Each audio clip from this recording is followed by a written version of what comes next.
mesdames, bonjour mesdemoiselles, bonjour messieurs, chers amis.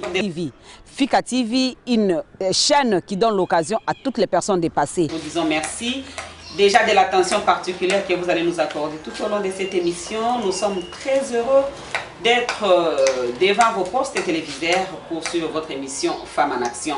Comme je vous l'ai dit toujours, Femmes en Action, une émission de la chaîne Fika TV. Fika TV, une chaîne vraiment disponible à toutes les personnes. Fika TV donne l'occasion aux femmes de venir s'exprimer, parler de leur savoir, parler de tout ce qui concerne l'émergence de la femme. Alors, mesdames et messieurs, je vous signale que j'ai une invitée spéciale dans cette émission aujourd'hui, Femmes en Action. Et c'est une personne que vous connaissez mieux, peut-être vous la connaissez en tant que chante, mais je vais vous dire que c'est une révérende pasteur de l'église La Joie de l'Éternel. Elle s'appelle la révérende pasteur Micheline Chabani. C'est avec elle que nous allons nous entretenir tout au long de cette émission. Mais nous avons un sujet très important. Comme vous le savez, nous sommes pendant les confinements en République démocratique du Congo.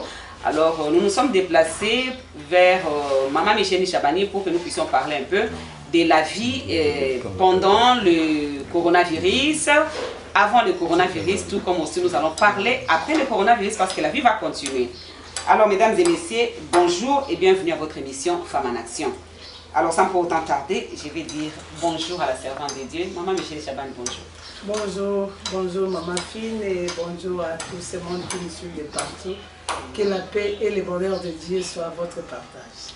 Merci Maman d'abord de l'opportunité que vous nous offrez de vous trouver ici dans votre résidence pour que nous puissions animer cette émission. Alors nous parlons de la vie avant le coronavirus, pendant le coronavirus et après parce que la vie va continuer. Alors en bref, est-ce que vous pouvez nous parler un peu de votre vie avant le coronavirus? Comment vous viviez quotidiennement avant que le coronavirus arrive? Merci Maman Fine. Je pense de notre vie.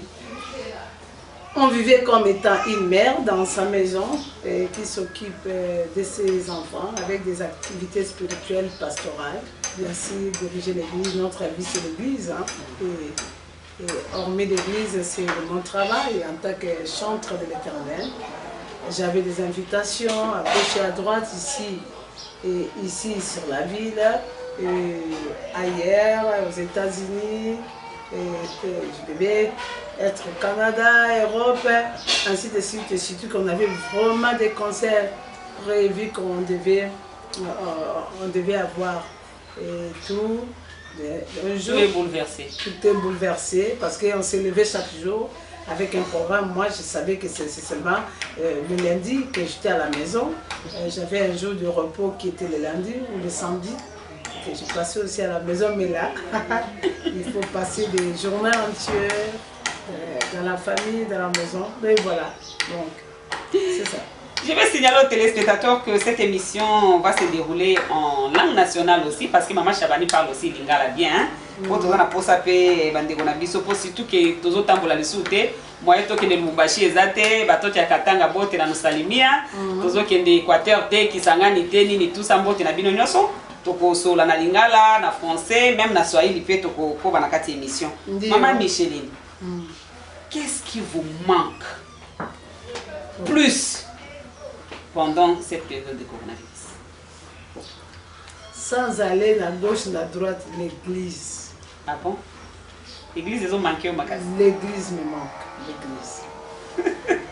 Communion, on a causé l'ensemble de temps de louange, d'adoration, de paroles.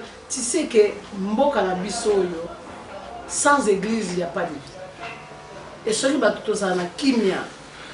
Même si Mboka na kimia na ba souffrance, on a écouté surtout ça en Mboka. Si Mboka est en terre, c'est à cause de l'église. Amen. Et l'église n'est en haut, ça a force. Alors vraiment l'église elle manque. Voilà Maman Micheline Chabani, nous sommes au mois de mars. Le chef de l'État passe à la télévision nationale. Il s'adresse à la population congolaise. Il dit que l'heure est grave.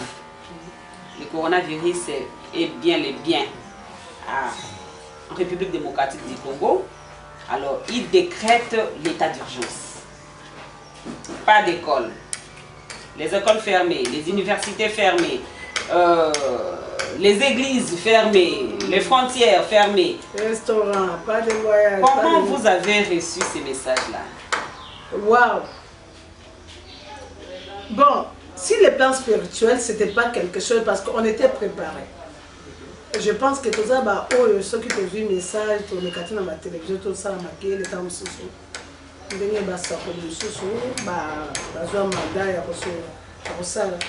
nous, on était préparés pour cette année. Je crois que dans la joie de l'Éternel, mon église est là. Il y a aussi le message filmé. Les 31 veillées à 31 et à 31 décembre. Votre en 2020. En 2020. Pendant la veillée, il y avait un moment, on était dans le temps d'adoration très forte. J'ai reçu un message, le Seigneur m'a dit stop. Et ça peut dire que même si le Seigneur me dit que cette année, il y aura une pandémie. Ça nous demande déjà de prier dès le mois de janvier.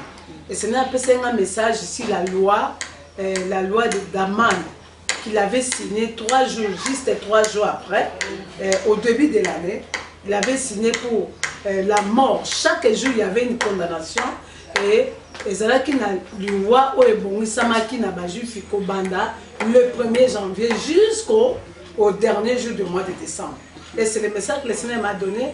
J'ai dit au bien-aimé de notre église, qu'il faut que le Seigneur me dit qu'on doit se vacciner dans la prière.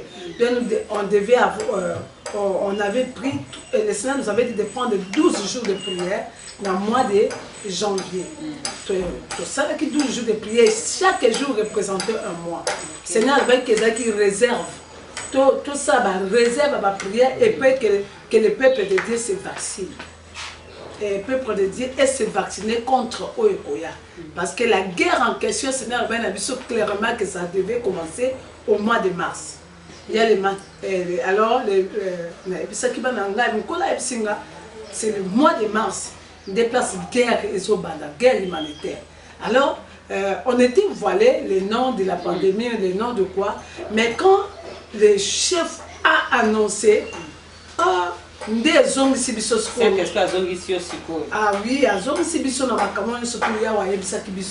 on avait prié, tout le monde était alors, donc si les plans spirituels n'étaient pas étonnés parce que Dieu nous avait prévenu, mais modèle de décision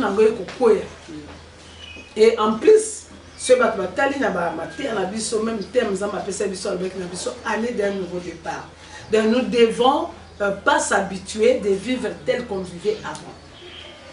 Donc il y a une autre nouveauté, un changement, une nouveauté de vie. Et si même la femme chante, maman en retraite. La première fois pendant 3 jours avec maman Kunda, on a prière et le Seigneur nous avait vraiment parlé. Que ce qui je vais les préserver, je bénis le Seigneur. Parmi les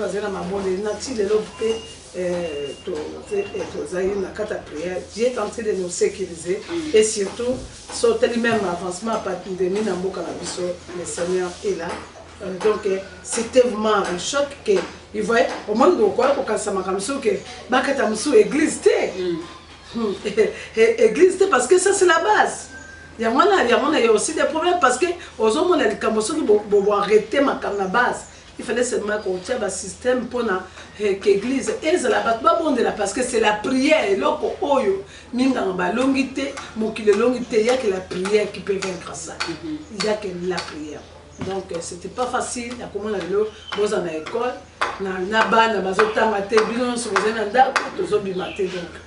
nous disons seulement, gloire au Seigneur parce qu'il nous avait préservé et tout concourt au bien de ce qui est bien. Voilà, maman Micheline.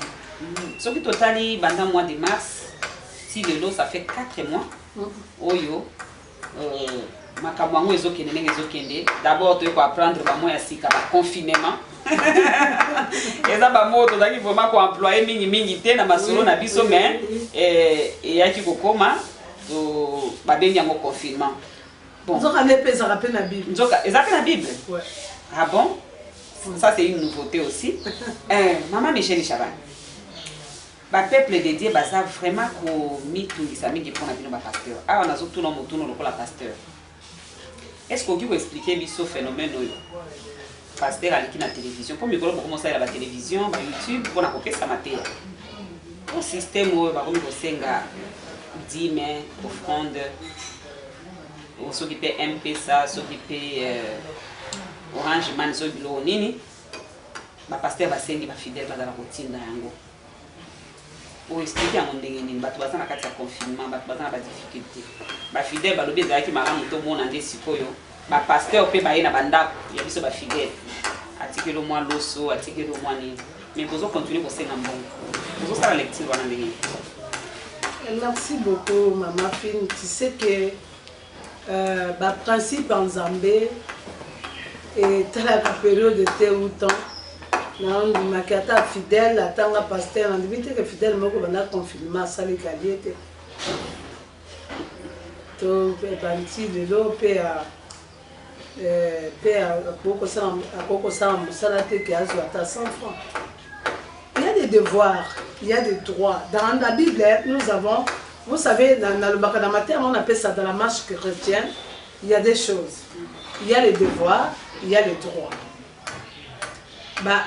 Devoir, ils allaient correspondre à nos principes, à nos commandements au Bible et le but pour que mon plus à quoi avec mon plus. Naza contre que bateau azolo ko forcer ba. Tu sais que l'offrande ne nous force pas. Et les offrandes, les dîmes, les actions de grâce, ça se force pas, ça s'enseigne. Mutu ya teyama. Ayebi loi Nzambe. Ayeba confinement ou pas, je vais honorer le Seigneur. Et imaginez un peu qu'Israël va être confiné pendant un moment. Mais qui m'ont empaté pour le retour pour que Dieu le préserve. Et ils ont pris le sang de cet agneau-là, des bâtis. C'était l'offrande. C'était un sacrifice. Et au moment où on a enfermé, il y avait loi, il y a Pharaon, Moïse, donc c'était vraiment quelque chose.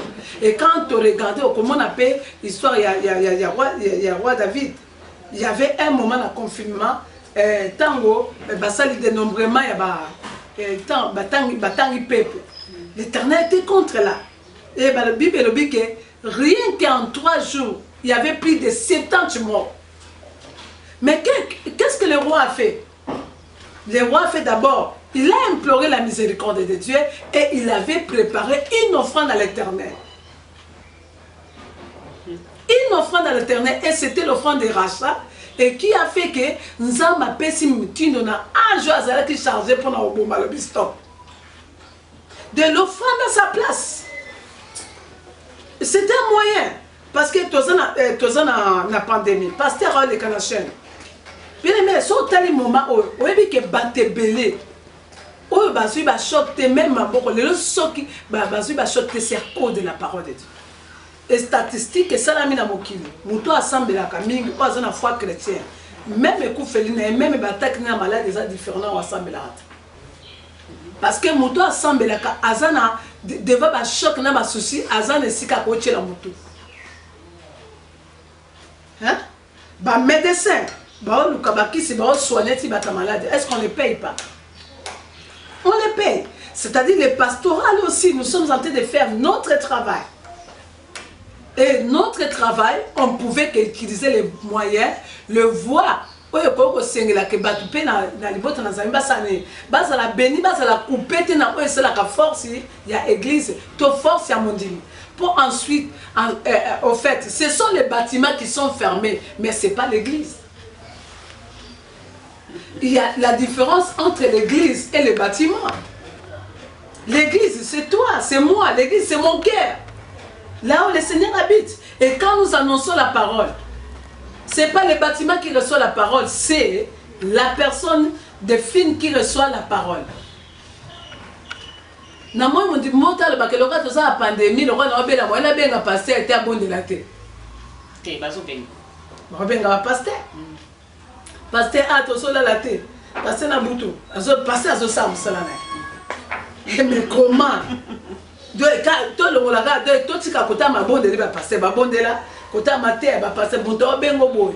net na tozoye choqué bato maman nga la poto moi été mon consomme soit benga le kikaba la linga na lo banga bi ne craint pas aza infirmière ayoki ke atali bona côté na hôpital asaka moninga mso azui malade moninga baninga bakufi mais ayoki ke le quoi oppression mais atali nga ka bon ka na lo banga bi ne craint pas, c'est répété dans la Bible plus de 360 fois. Et lui que chaque jour Dieu te dit ne crains pas, tu es rassuré.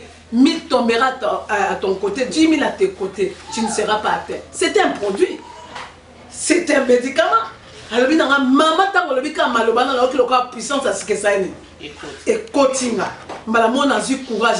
Et il y a des qui n'ont pas et j'ai l'assurance tout aujourd'hui à Zali. C'est un hôpital, on a articulé qu'on soit coronaté. Azali. Bon, t'as bon, ce qu'elle a vu dans maman a une action de grâce. Où est le problème? Où est le problème? Pour docteur a besoin de salaire. Puis non, comme va fonctionner, bah ok, nous salate, bah ok, nous salate. Bah au foutama. Est-ce que vous comprenez? Mais au moins, on a ma ligne, il y a la banque. La banque basale. Mais dis-moi, où est le problème? Non, tout ça, c'est. Moi, je dis toujours, c'est pas les enfants de Dieu. C'est l'ennemi qui connaît le principe de bénédiction d'un enfant de Dieu. Et le diable combat cela pour empêcher que le peuple de Dieu soit béni. De un enfant de Dieu qui est enseigné, alors c'est quand je donne ma dîme, non, personne n'a pasteur, non, personne n'a pas le bac, et ta vie ne sera pas stérile. Et pour toi, je menacerai celui qui dévore. Et ça, mais c'est celui qui dévore. L'Éternel va lui-même commencer à menacer. Amen. Alors, pour que Baba na obungi sombo, na pe ce témoignage, moi, pendant ces 3 mois, tu sais, par exemple, aujourd'hui, il faut bâtiment $700. Et pendant qu'il n'y a pas des offrandes, qu'est-ce qu'on fait pour quand même toi na kofuta ta banyongezali? Atina refond tatina dimte akamwe na musala abungisi mbongo ebele pour la première fois. Mais ya ke na musala. Mais tant abonné nzamba lebine non. Tu n'es plus ta bénédiction, ton argent n'est plus en sécurité parce que tu as abandonné la loi de Dieu. La loi de Dieu. Ma belle-sœur, tu sais que mon pasteur est sérieux. Tant on peut c'est un bon. À rebondir la pointe, je serai béni. Et puis, avant de supporter ma charge pour l'église. Net sur l'église, tout ça là-bas. Tout ça là-bas, fait de la fin de la pointe. Tout ça là-bas, fait de la rue Autozoa. Tout ça là-bas, bateau bazar permanent sauter ça. Et quand vous laissez seulement au pasteur, c'est une lourde charge. C'est une lourde tâche. Donc, non, il y a des sabbats qui sont en train de biso ba pasteur et tali biso ya minganga et tali bango ya ba avocat et tali bango ba journaliste et tali bango de mutu na mutu asa là côté na yé pour côté au conseil là yo so ça là correct jugement ko la dans selon connaissance maman je sais ngaka MP ça peine na le babo na ti MP ça tellement ni Tigo cash pe numéro zana ya tinda imagine net biso ba yembi net ba yembi on mi baza concert exacte bande ko pe na mboka biso futa ba yembi yem sa biso ba yembi to futa to vivre ndenge nini yango to se même président Fatina na batu comité o ezo ko organiser pour repenser ba social. Il faut pas penser aussi social des artistes. Parce que bah yembi concert exact c'est des hôtels kamaté alors on t'a vu na musana tout ça rappelle senga batute moyo ki moi Micheline et peso kimia ezamala pour ba tétété donc on va faire dans na tinele moi ça. Voilà, chers amis téléspectateurs, nous recevons Maman Micheline Chabani dans cette émission Femmes en Action. Je vous signale que cette émission est diffusée sur la radio-télévision nationale congolaise. Maman Micheline, yes, na yo ki omala mondengo lobi, mais yo attaque mosala nzambe. Tozo kende de confinement en confinement. Awa et baba qui c'est sous 15 jours. Donc to komi ko vivre na incertitude, to éviter makambo yo kozwa ngonga boni, nzambe ndi ayebi. Lecture nini yo koki kosala pona mboka na yo. Wa lecture na tant que mosala na nzambe. Na kosala pona mboka na nga na koloba ke sengeli to biso to un nouveau départ. On doit se conformer. esengeli na biso tant oyo emema biso te tomona te lokola nzambe atiki biso. Il faut tout le monde que Dieu est avec nous. Parce que même dans la barque, quand il y a la tempête, Jésus était là. Il dormait. Mais nous devons seulement réveiller le Seigneur qui est là avec nous. Parce qu'il est là. Il ne va pas nous abandonner. La petite encore on a confinement oyo, c'est que le peuple et Seigneur Lisusu et mi pesa na nzambe koleka. Koleka le lenge tozala comme pesa liboso. Parce que tant autozo que les a début. Apocalypse nous avait préparé et na ebiso donc des confinements qu'on a ebiso que tous armés déjà pour l'année 2020. Parce que chaque décennie il y a toujours un changement. Vous comprenez? De tous armés, de tous à la charger, bien préparés. C'est-à-dire que on met sur la vivre n'engue la balai pour vivre, mais au vivre selon Zambé, dans la situation ça se présente. Parce que le confinement, oh, ils ont le droit de dire, tous à la prison. Batou, qu'il était confiné. Mais sauté dans le journal chapitre 2, il avait fait la prière prophétique. De nous devons entrer dans le domaine prophétique avec Dieu, quel que soit autre monde, nous sortirons. Amen. Nous allons sortir. Et nous irons bien. Tokozala malam. Et on dit que un jour, tu vas au temple, tu peux adorer. Donc, il faut que c'est la prière prophétique. Quand il y a un zambo ya kalatika bisote, non, c'est la prière dans 1 Samuel chapitre 2. Alors, c'est la prière, le bin kolo. Na yebi, yon zambe. Oyo, au pambo la rababola, au pambo la rapé, basui. Yon to comme ça rabatu basui, ou comme ça rapé babola. Alors, yon to boti sakama si oyo azangi bana, ou boti si atabana sama. Amona ki bana te. Azaina simbi balata simaka mona moko Samuel mais yeba ke nzambo apesa nga Samuel penza mana kotika mate de nous l'église nous devons être surtout pour notre pays que l'Éternel ne nous abandonnera pas et Seigneur toki mele panaï que akotika bisote ce qui est vrai tout le monde a sous liban pour confinement nous soit Noé azaina katkata confinement pendant 40 jours mais 40 jours azaï ko adorer nzambe. Asalaki na kati tikola bimisaki et puis au moins de la foi et Seigneur tout s'armer na kati na foi que to bima mais ce qui est vrai l'église to ignorer aussi mibeko l'état. Par exemple les gestes barrières c'est to bi ko suka ba maboko to bi ko se prendre en charge na ba signe ba gestes barrières ça va aider l'église et ça va nous aider, ça va aussi aider les autorités. Dans les premiers heures, on avait au moins 1200 et quelques guéris. C'est pour dire que Dieu est là. Dieu est là. Et Dieu des Congolais. Dieu des Congolais est là. Ozo yebake, na ebite sur ma net, natanga ki na net moko bona ma kababa internet que dans le mois de mars tu a fouillé le un mois il fallait pas Congolais quand on avait la question tous à plus de 700 750 000 morts. Mais nous avons un Dieu. Zambo asala kate équipe na biso abale ebeta. Tout le monde que tu as échoué mais na 2 minutes et 3 minutes peut te gagner match. Il est là. Zambo non, politique et mbalo bako boma la si l'élection ko sala boité papa ba moto comme komona et puis biso résultat mususu ya malamba musutu ba kimi poto ba ko linda ekotela nzo kana nzambe sika babela kae sika babela kae si mon peuple si qui est invoqué mon nom 6 milliers pris et cherche ma face si c'est détourne de ces mauvaises voies je l'exorcerai de ses je guérirai son pays. Moi, Michel, il faut aussi dire ça. Il faut avoir un message pour le peuple congolais bazolanda.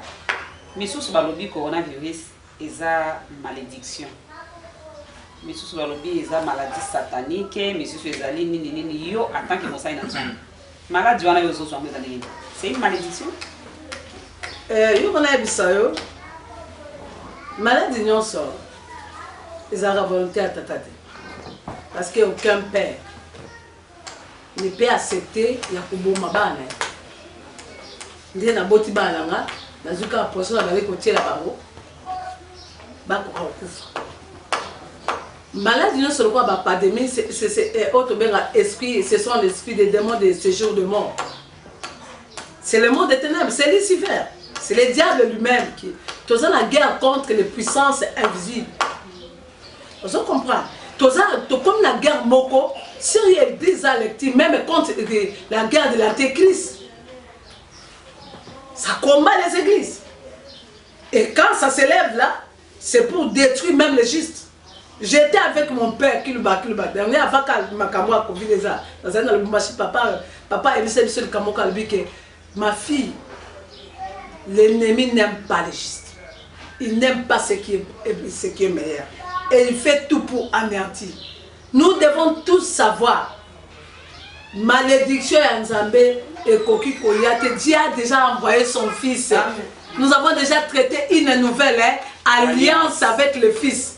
Et cette alliance, Christ est le médiateur. C'est celui qui a donné son sang pour que nous soyons sauvés. Et pourquoi le Père va nous punir jusqu'à ce niveau-là? Non, ce sont les puissances du monde des ténèbres qui combattent cette génération. Et nous allons nous lever dans la prière pour dire que non, tu ne vas pas nous détruire parce que Jésus-Christ déjà a traité cette nouvelle alliance. Nous avons dit pour ma pigeon, pas que la mission, non. Mais nous avons ça, c'est pour dire que l'être c'est l'ennemi. Ils ont des valeurs scientifiques, non, ils ont virus monté, mais c'est l'ennemi à côté de la carte pour détruire l'homme. You can see on va se la qui peut lancer la guerre ou marine. Tu penses que c'est le diable, c'est le monde des ténèbres. À inspirer ou quand tu peux opérer négatif que pour détruire l'homme comme lui. C'est ça, ce sont les démons, c'est la mission des démons. Et nous, comme nous avons dit, il faut te tenir. Par exemple, pour quelque chose, il peut y avoir des prophéties. Tu peux poser un message. Et qu'on peut ça par exemple, message mboka la biso et qu'on bongate, tu remontes la clarté de temps sur 2028, temps sur Tibou. Mais tu sais que la puissance de la prière a la capacité de changer les données. Et je bénis Dieu étant moi comme ma prophétie. Par exemple, la Bible dit que la justice élève une nation. La justice élève une nation.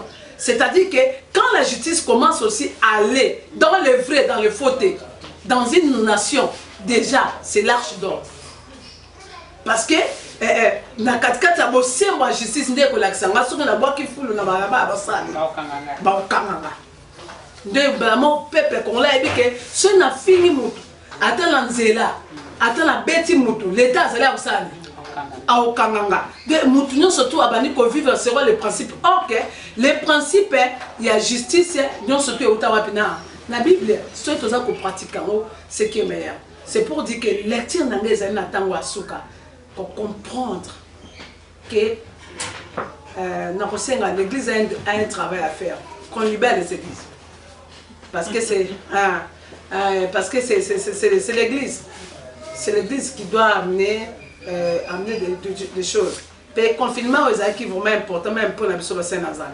C'est sûr, on n'avait plus aussi de temps pour nous-mêmes. Mais aujourd'hui, on a compris. On a compris que le baron a un peu ça, combien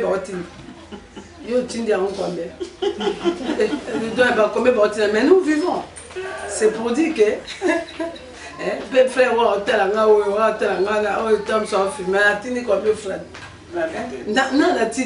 c'est pour dire que nous vivons. Alors, tous derrière la parole de Dieu.